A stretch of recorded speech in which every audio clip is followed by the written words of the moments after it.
और ये भारत में एक परंपरा है, भारत में प्रत्येक व्यक्ति अपने काम का क्रेडिट खुद को नहीं देता, अपने काम का क्रेडिट। और अपने देख लो, यदि कोई बंदा खुद को क्रेडिट दे देता, अपने खुद ही कहते हैं अहंकार देखो है, मैंने किया है साहब, राम राजी हुआ है तब जाके हुआ है, वरना आदमी के करने से कोई चीज आज ऑन कर लो। उल्टा यदि कभी फसल बहुत अच्छी हो जाए, अपने ज्यादातर किसान फैमिली से, और फसल कभी बहुत अच्छी हो गई और कोई घर वालों से अपने आगे पूछे, इस बार यार खेत में जोरदार मेहनत की आप लोगों ने और इसलिए आपके धान जोरदार हुआ, इस बार बाजरी आपके 100 बोरी हो गई, और पापा ताऊ जी जो बेटा, अरे अरे नहीं नहीं नहीं जी, अपने करने वाले कौन है, राम राजी हुए, भगवान ने मर्जी और भगवान की मर्जी से इस बार धान ज्यादा हो गया।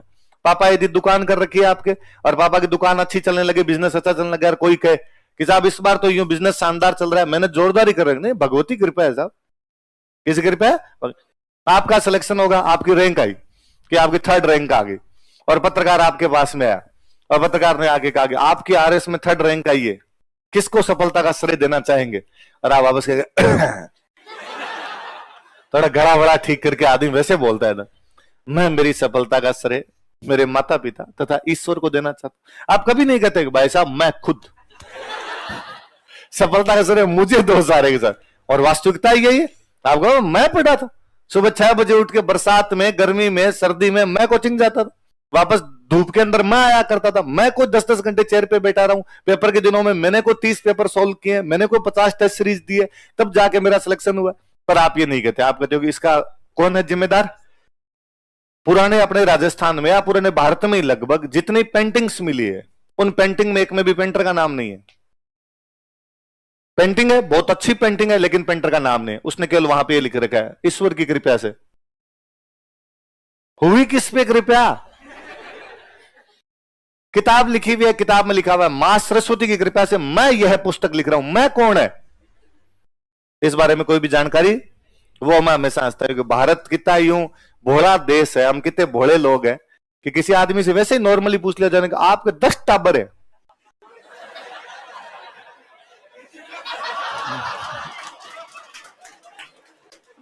भगवान रा दियोड़ा ऐसा, राम जी की मर्जी है।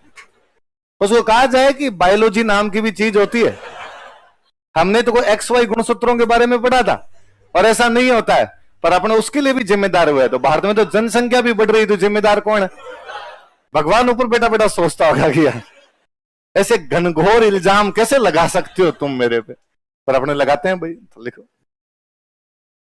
मेवाड़ के राजा खुद को एकलिंग जी का दीवान मानते थे, Kings of Mewar consider them, अपने को यूं लगता है उदयपुर के अंदर ये मंदिर होगा, लेकिन एग्जैक्टली ये नागदा गांव था पुराना, अब वो गांव जो है उस गांव का नाम हम क्या बोलने लगे, कैलाशपुर। उदयपुर चूंकि इनकी मुख्य राजधानी, तो उदयपुर में और कोई एकलिंग जी का मंदिर होगा, पर ये जो बापा राहुल वाला मंदिर है नागदा वाला है, फेमस यही एकलिंग।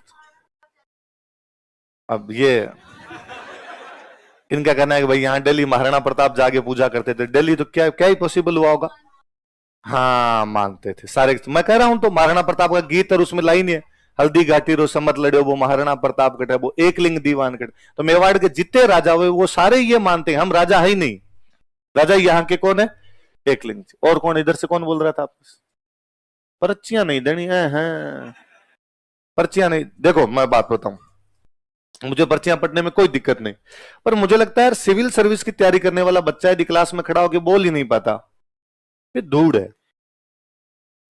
यदि किसी बच्चे में इतना कॉन्फिडेंस भी नहीं है कि वो क्लास में खड़ा होकर बोल सके, तो फिर नहीं पढ़ना चाहिए। पढ़ाई आत्मविश्वास पैदा करती है, और यदि पढ़ाई से आत्मविश्वास पैदा नहीं हो रहा है तो अगली फीस जमा ना करवाई जाए, सिंपल सा तरीका है। फिर 2 तरीके, स्टूडेंट को यह लगता है, एक तो कि भाई खड़ा होकर क्लास में क्यों नहीं बोलता, कि शर्म आती है, तो जिसने की शर्म उसके फूटे।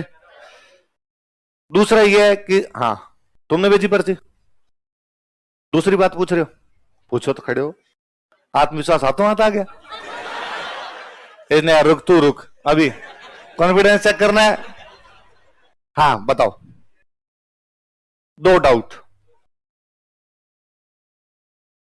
बूंदी का उत्तराधिकार संघर्ष,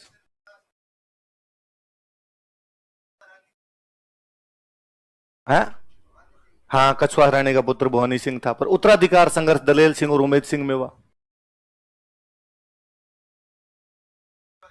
मरवा दिया, क्या लेना है उससे अपने को। उत्तराधिकार संघर्ष किसके बीच में हुआ, नहीं चुप रहो, बताओ उत्तराधिकार संघर्ष किसके बीच में हुआ? उमेद सिंह, अपन ने क्या पढ़ा था? उत्तराधिकार संघर्ष। हाँ हाँ भाई, बुद्ध सिंह के खूब सारे बेटे हो गए बाद में, तो मैं सारे बेटे लिखवाऊं? लिखवाने चाहिए? तुम्हें लगता है सही होंगे? कौन सी रानी से कौन कौन से बेटे, तो चित्र बनाऊं पूरे? हाँ, क्या दिया? थी भवानी सिंह था, अमर कंवर के बेटा हुआ भवानी सिंह, उस भवानी सिंह को मार दिया गया बाद में, खत्म बात। क्या ये पूछा जा सकता है ऐसा?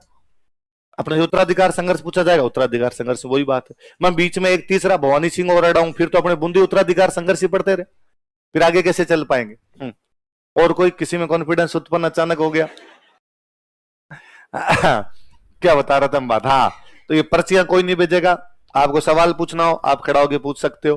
फिर कई होंगे लगता है कि सर आपसे डर लगता है, तो डरने की आवश्यकता क्योंकि, और फिर कही है ना कि सर शर्म आती है, तो मेरे से किस बात की शर्म आए? मैं जेठ नहीं तो, है ना, इतनी शर्म आती है तो फिर तो कल तो मैं क्लास में आऊंगा थोड़े कंकारे करके आऊं, है ना। और लड़कों को यदि शर्म आ रही है, तुम ही ओले ओले ले लिया करो यार, आगे आगे क्लास में चुप हो जाओ, ऐसे कर लिया। मैंने जो दिन आपको पहले ही कहा था कि आपको सर करने की भी कोई आवश्यकता नहीं, आप यदि सर वाला तरीके से मानते हो, भाई मेरे में सर वाला दूर दूर तक कोई गुण नहीं है ना। और मुझे तो कई बार ये और लगता है कि मुझे तो भाई टीचर किसी को क्यों कहा जाए, या तो उसमें टीचर से लक्षण हो, वो मेरे में दूर दूर तक ही नहीं है ना। ये तो थोड़ा ऑनलाइन आ गया, इसलिए लोग फिर भी पहचानने लग गए। पहले मैं अक्सर क्लास में बच्चों को कहा करता था कि यदि कभी तुम्हारे पेरेंट्स आए यहां पर मिलने के लिए तो मेरे से मत मिलाया करो। होता क्या, मेरी पहली क्लास होती है इसलिए बच्चों का थोड़ा सा अटैचमेंट मेरे से रहता है, और बाद में जब उनके पेरेंट्स कभी आते हैं तो बच्चा सबसे पहले मेरे पास लेकर आता है, ये हमारा राजवीर सर है। और पेरेंट्स ऊपर से नीचे देखते कि ये सर है और तू इनकी तारीफ और करता है, और ये कोचिंग संभालते हैं, फिर कोचिंग के दिन थोड़े ही बच्चे हैं, डाकी टाइप का आदमी लगता है। मेरे यू बटन खुले हुए, बाएं इधर चढ़ाई हुई, अब दाढ़ी थोड़ी कम है, पहले दाढ़ी और बढ़ी हुई, उनको लगता है यार संन्यास ले कहीं पे, बाबा बन के जाके बैठ बोले या। और शक्ल से मैं एकदम कतई टीचर लगता नहीं, न कोई वेशभूषा से लगता हूं। मुझे तो 2017 के आसपास में गाड़ी खरीदनी थी तो विजय सर आते हैं, इकोनॉमी विजय, तो विजय सर एकदम क्लीन से हो रहे, चश्मा वश्मा लगा करके, तो विजय सर लगते हैं इंटेलिजेंस टपक रही है एकदम, और उतने इंटेलिजेंट है भी। मैं हमेशा कहता हूं कि मैंने पिछले 15 साल में यदि मैं जितने लोगों से मिला हूं उतने लोगों में मैंने विजय सर से इंटेलिजेंट कोई बंदा ही नहीं देखा। मतलब भयंकर इंटेलिजेंट है विजय सर, कि गूगल है कि इनको आप कोई भी टॉपिक कभी भी दीजिए, मैंने इतना इंटेलिजेंट बंदा नहीं देखा कभी पिछले 15-20 सालों के अंदर ही, मेरी समझ विकसित होने के बाद में। तो मैं और विजय सर, तो मुझे गाड़ियों के बारे में ज्यादा जानकारी नहीं, पर आपने गाड़ी खरीदनी तो मैं विजय सर को लेके गया, सर मेरे गाड़ी बताओ कौन सी लेनी है, क्या है। अब मेरे पूरी जी के अंदर ये कि मुझे स्कॉर्पियो लेनी है, कि अपने स्टूडेंट टाइम से ही वो था कि भाई दोस्त खूब सारे, और मेरे दोस्तों ने कहा कि 7 सीटर लेनी है अपने को, भाई अपने इधर उधर जाए तो 7 बंदे तो बैठे जाके उसके अंदर, तो क्या अपने को स्कॉर्पियो लेने 7 सीटर, फिर अपने लगता है स्टाइल भी उसी में मरी जा सकती है, स्वेग तो उसी के अंदर आएगा अपना, तो अपने को यार स्कॉर्पियो खरीदनी है। और अब मेरा बजट हो कि भाई अपने को तो 15-16 लाख की सी गाड़ी लेनी है, 15 से 20 लाख के बीच की गाड़ी लेनी है, तो स्कॉर्पियो आ भी रही थी उस रेंज के अंदर, तो हमें लगा ये वाला मामला ठीक। तो मैं और विजय सर ये सब गए कि तू ले क्रेटा ले ले, और मुझे लगेगा क्रेटा बाणियों की सी गाड़ी है, मुझे यूं अजीब लगेगा। फैमिली वाले लोग, लुगाई टाबर 2 बच्चे, वो क्रेटा लेके घूमते रहते हैं, और ये मेरे को समझाएगा अरे स्कॉर्पियो इतनी अच्छी नहीं रहती, क्रेटा ठीक रहती है, तू ये ले। दिलीप सर और गए कि नहीं क्रेटा लेनी है, और तेरे को 7 सीटर चाहिए, दूसरी गाड़ी कोई दोस्त के लिए जाना कब जरूरत पड़ती है, जब कोई शादी ब्याह में जाए 5-6 दोस्त हो जाते हैं, फिर इसमें बैठ के कैसे जाएंगे, शादी ब्याह में साल में कितनी बार जाते हो, जाते तो 1-2 बार है, तो ले जाना, मैं दे दूंगा मेरी वाली गाड़ी ले जाना, पर एक बार ये क्रेटा खरीदो।